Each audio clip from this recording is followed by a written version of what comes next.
Hello, everyone. Today we're going to explore one of the most forgotten and terrifying punishments of the Middle Ages: death in a boiling cauldron. Just imagine, you step into an old chamber. The wind slips through damp stone cracks, carrying the scent of smoke and a cold chill that sinks into your flesh. In the dim light, you see a dark shape in the center of the room, a giant black iron cauldron covered in hardened oil stains. It lies there, like a silent witness to things that once happened, things no one wants to speak of anymore. If it were you in that moment, what would you do? Let me know in the comments below. And before you sit back and relax, take just 3 seconds to like this video and subscribe to the channel. It gives me the motivation to create more content like this. Now then, find a quiet place. Maybe turn on a gentle fan for some soft background noise. And let's begin this journey together. You stand there, in a space where time seems to no longer exist. A real medieval prison. 4 stone walls, damp and covered in gray moss. Tiny scratches, marks left by hundreds of hands once touching them, before vanishing from history. The only sound is water dripping slowly from the ceiling, the smell of old oil, thick fat from meat and ash, lingers in the air. It brings up images you're not ready to imagine. You close your eyes and picture yourself not as a visitor, but as someone trapped in that moment. On the opposite wall, someone once carved a message with a charred piece of wood. What waits is not forgiveness, but a flame that never dies. You don't know if the writer survived or lies buried beneath the cold stone floor, but the words are still there. They hum softly in your mind, like a warning. You step through the heavy bars. The hinges creak like a sigh. And then you see it. A group of people huddled together in the dark, whispering, as if one loud sound would shatter the moment. An old man in a thick cloak whispers, "Have you heard of the Boiling Cauldron?" There are no screams, only the smell. A young woman answers, her voice almost breaking. "I saw it. Once, in Rouen, they tied a traitor, a silversmith, and pushed him in. No one cried. No one dared to turn away. You don't ask. You just listen to understand. And the more you understand, the stranger it feels. None of them speak with anger or hatred. They speak as if describing an old dream where everything moves slowly and quietly.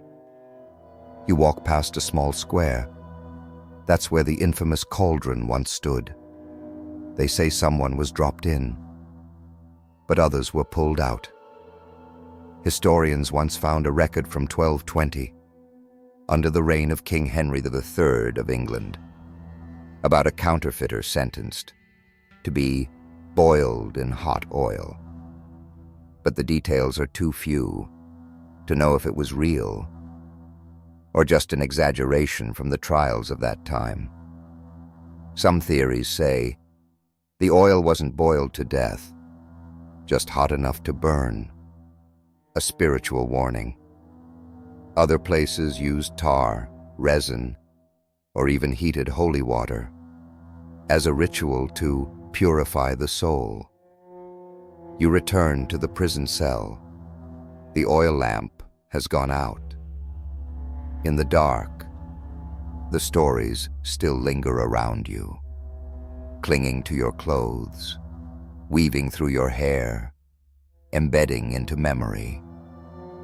In one corner, a dark circular stain still marks the floor, as if oil once spilled from the cauldron. You place your hand on the cold stone. There's nothing left to hear, but the feeling hasn't left. You don't see anyone, but you know fear doesn't need a face. You wake to the distant toll of a bell. Cold, damp, and for a brief moment, you forget where you are. Only when a dim torchlight flickers down the hallway do the walls begin to take shape. Wet stone, spiraling stairs that seem to descend into memory itself. Today, the guard escorts you to a special archive, a place where old documents, engravings, and educational instruments are kept. No one here calls them torture tools. They're referred to as artifacts of justice. You approach an ancient painting, unstretched goatskin. It shows a man bound, suspended over a massive iron cauldron, flames roaring beneath. Robed figures stand still, like statues. A trembling line of Gothic script beneath it reads, Paris, 1310, a heretic burned in pitch for refusing to retract his words. You take a step back, not because of the drawing, but because of what it represents. A time when faith, power, and punishment were one and the same. And when you ask, was this real? The answer never comes clearly. The legend of the Boiling Cauldron wasn't built on how often it was used, but on how well it spread. From England to France, from the 13th to the 15th century, tales of this punishment were whispered over meals, shared in taverns, even echoed in sermons. No one claimed to have seen it firsthand, but everyone had a friend of a friend who supposedly did. In London, 1531, a famous case was recorded. A cook named Richard Rose was accused of poisoning food in a nobleman's home. He was sentenced to be boiled alive in public at Smithfield Market. This act was sanctioned by King Henry VIII himself as a public deterrent for poisoners. But historical records clarify it was a one-time event. The punishment didn't continue beyond that. You leave the archive, but the stories follow you. An old guard standing nearby murmurs, I once heard of a rebellious priest in Bruges. They lowered him in, but only for a few seconds. Then they pulled him out and spared his life.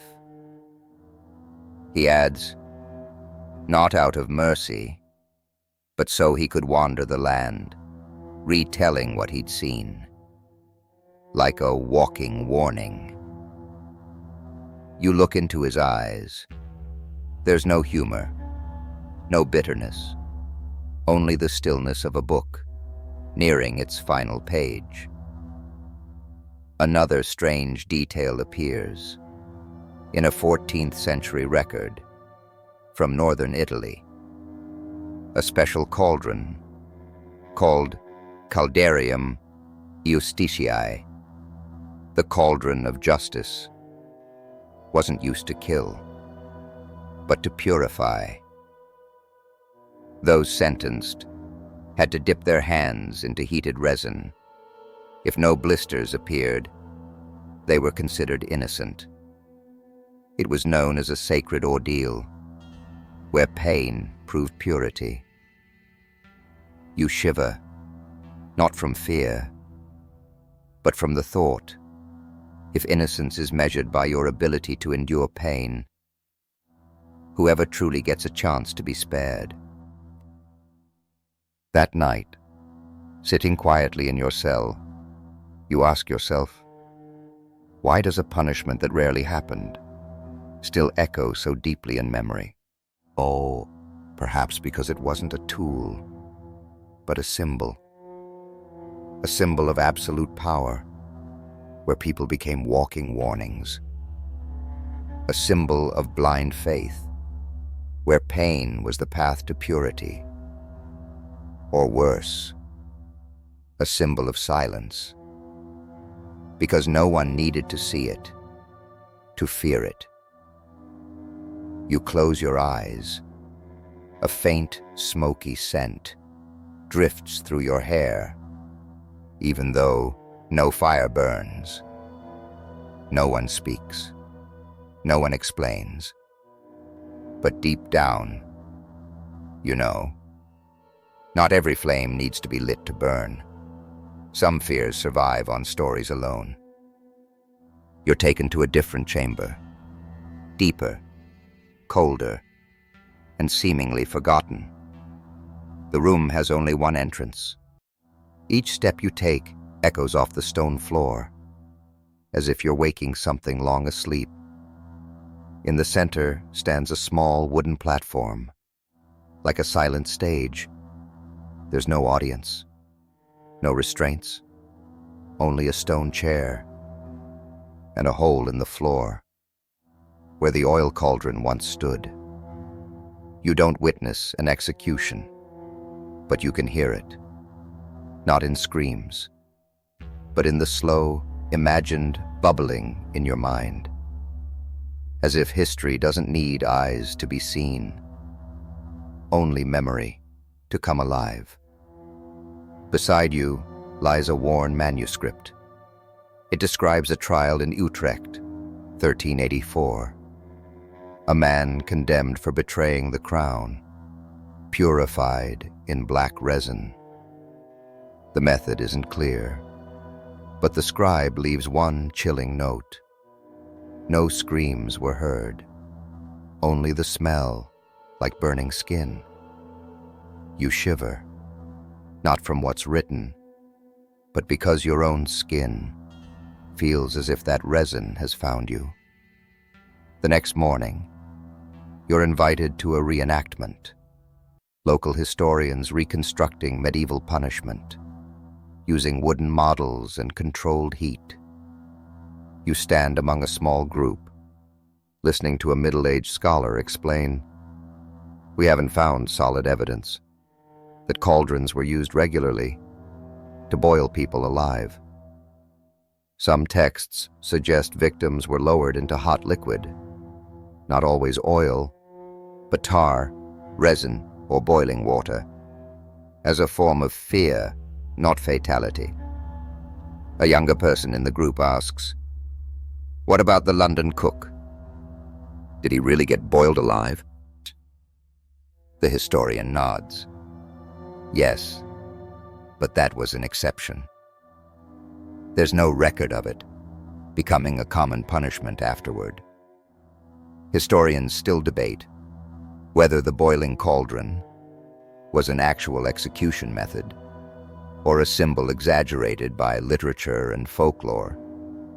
Some argue it spread through morality plays, woodcut illustrations, and church sermons of the time, where people were boiled, not for historical accuracy, but as a dramatic metaphor, punishment for sin, cleansing by divine fire.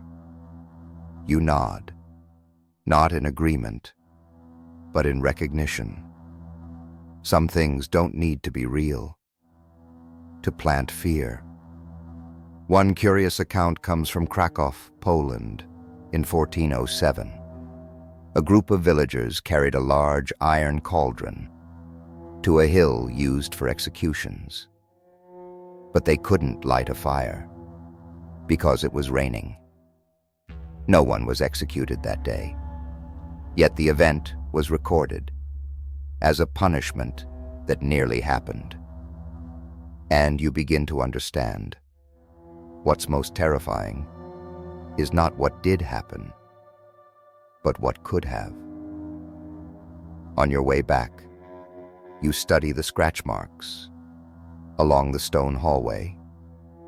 Some look like claw marks, others half-written words.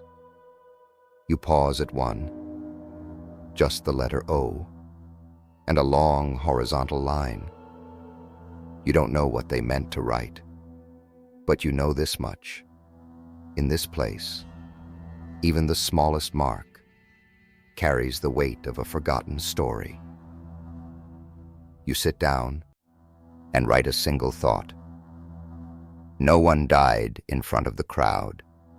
The real death happens in the mind, where people imagine themselves in the cauldron, even if they've never seen it used. And so, the story of the Boiling Cauldron lives on, not through fire, but through fear. You're brought to the rear courtyard of the fortress, once used for closed executions. Unlike public squares, this place is eerily still. No gathering crowds, no bustling voices, just rows of low stone pillars, circling a shallow pit, where the last boiling cauldron once stood, before vanishing without a trace. You walk closer. The ground beneath your feet feels scorched, cracked, blackened. Faint stains remain on the stones, like something once boiled here, then turned to ash. You bend down. A small bird flies overhead, and a single feather drifts gently into your palm. Soft, but heavy, heavy like a memory that doesn't belong to you, yet refuses to leave. In scattered medieval records, direct descriptions of boiling oil deaths are rare, and yet its shadow lingers across folklore as a wordless threat, quiet but rooted deep. You sit on a weathered stone.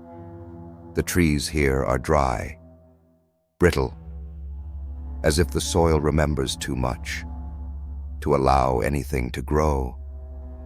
A breeze passes through, and in it, a faint sound, like boiling from deep underground.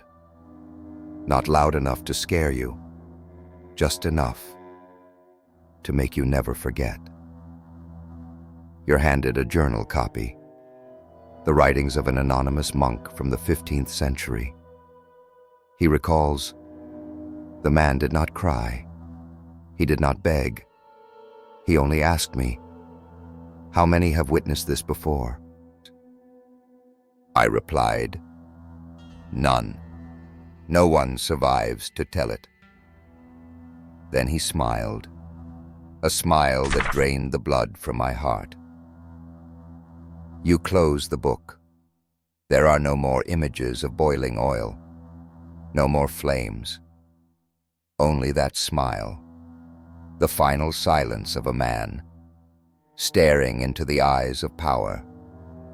No shouting, no resistance, just existing was enough to become a memory. That night, with the oil lamp extinguished, you can't sleep.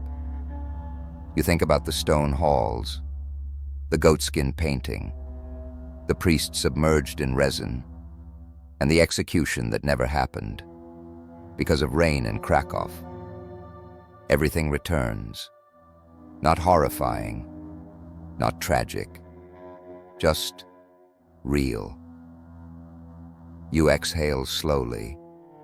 A single question loops in your mind, like a whisper from some endless depth. If a punishment leaves no body, no record, only fear, Did it really happen?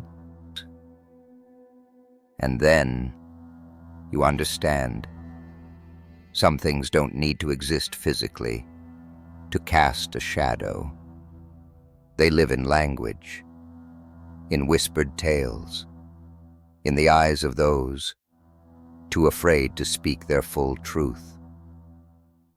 The final moment is quiet. No crying crowds, no roaring fire. You find yourself standing in the middle of the courtyard before an empty, cold cauldron. No one pushes you. No one gives an order. Only you, facing your reflection in the dark, oily residue. You don't see flames, but you know they once burned. You don't see bodies, but you know someone once melted into memory, right here. You place your hand on your chest. Your heartbeat still lingers. So does the fear. And in that absolute stillness, you hear the only thing history left behind. No one remembers what the fire looked like, but everyone remembers how they trembled when they heard about it.